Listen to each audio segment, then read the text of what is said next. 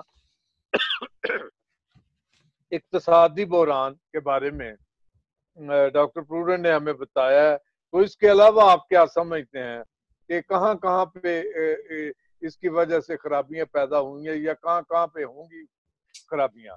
تو ذرا مختصر ٹائم میں ڈاکٹر اختر بتائیں ہمیں۔ جی، سب سے پہلی تو بات یہ ہے کہ میں سوچتا ہوں کہ تعلیم کا نظام جو ہے وہ بڑا متاثر ہوا ہے اور تعلیم میں بڑی تبدیلی آئے گی۔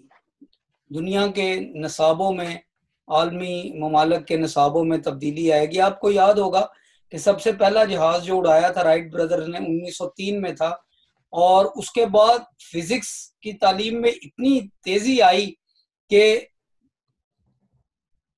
66 سال کے اندر انسان جو چند سیکنڈز کے لیے پہلے اڑنا سیکھا تھا اس نے چاند پر قدم جما لیے، یعنی کہ فزکس کو بہت ترقی و ترویج ملی اڑان کی وجہ سے۔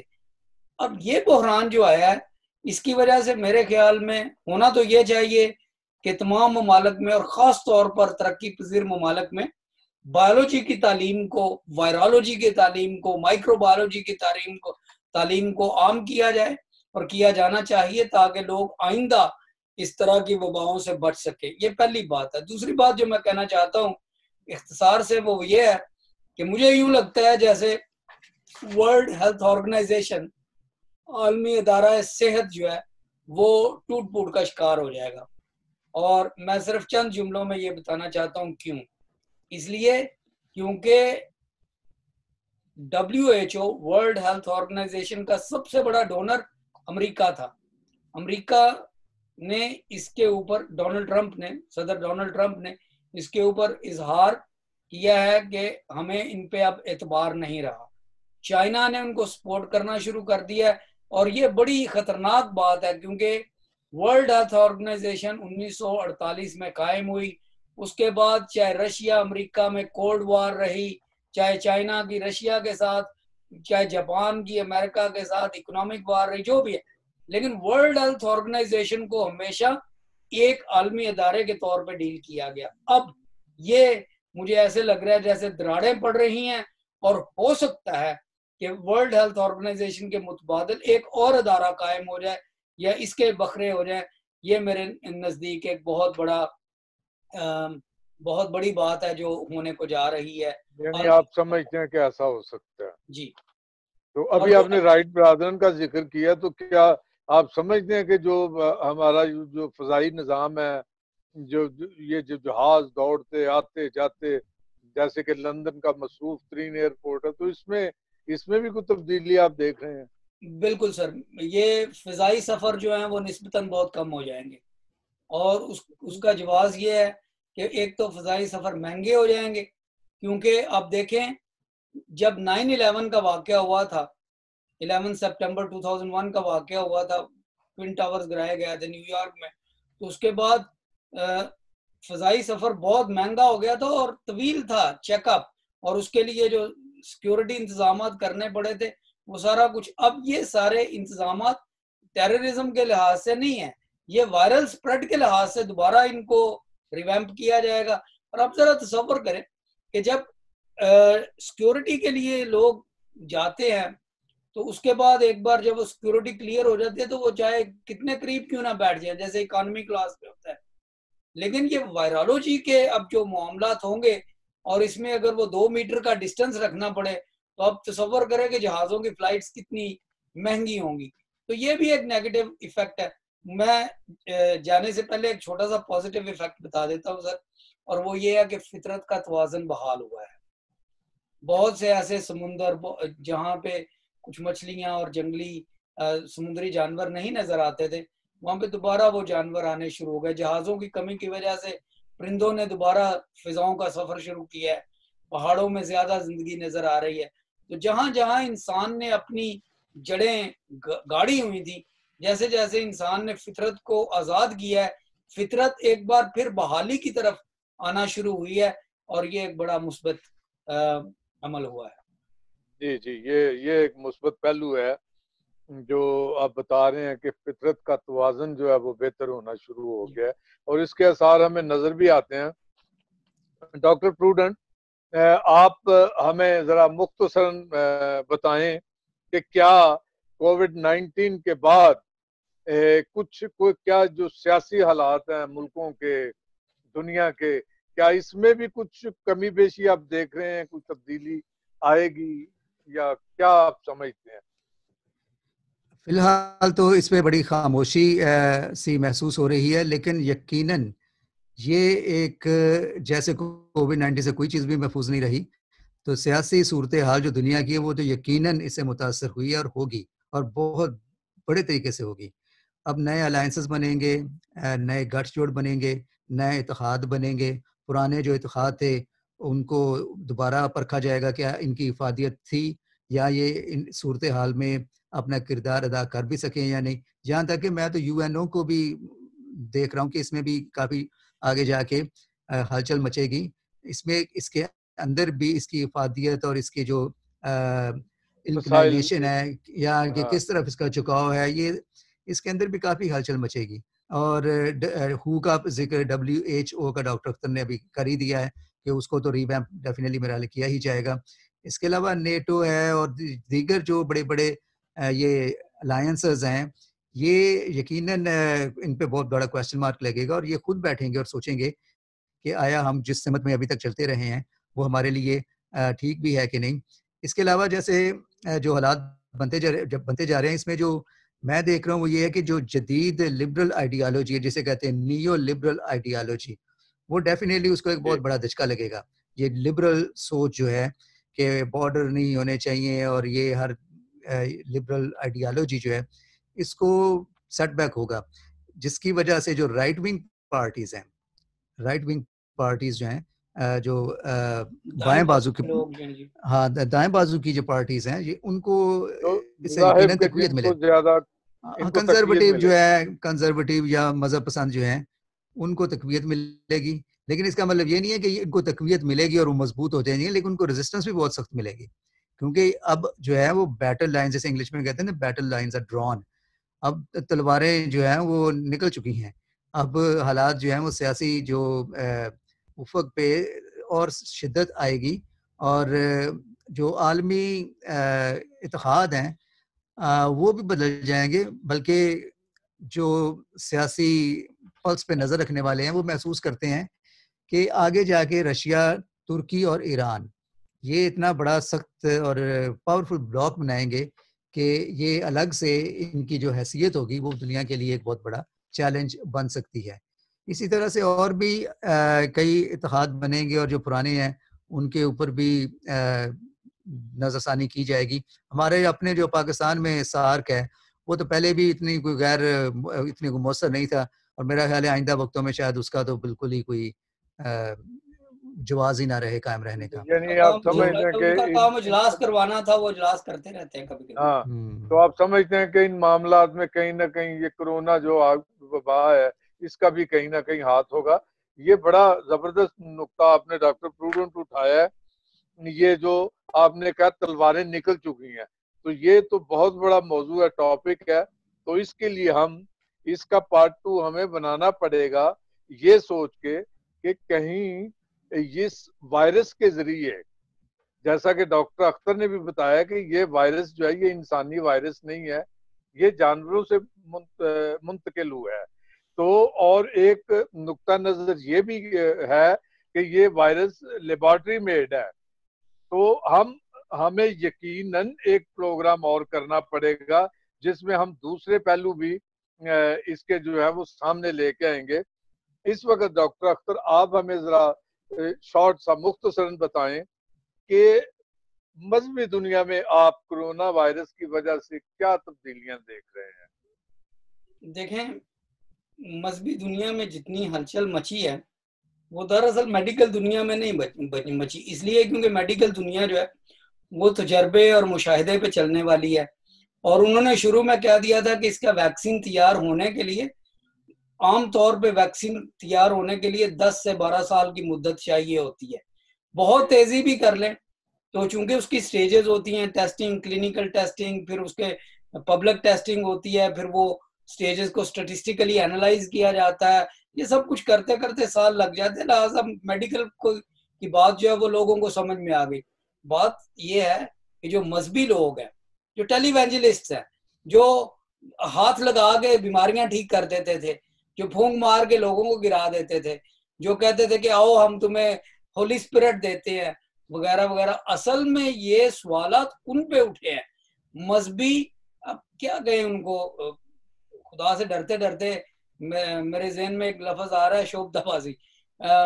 یہ جو مذہبی شوبدہ بازی ہے یہ ایک اور چیز ہے، اور مذہب کے پیروکار ہونا ایک اور چیز ہے.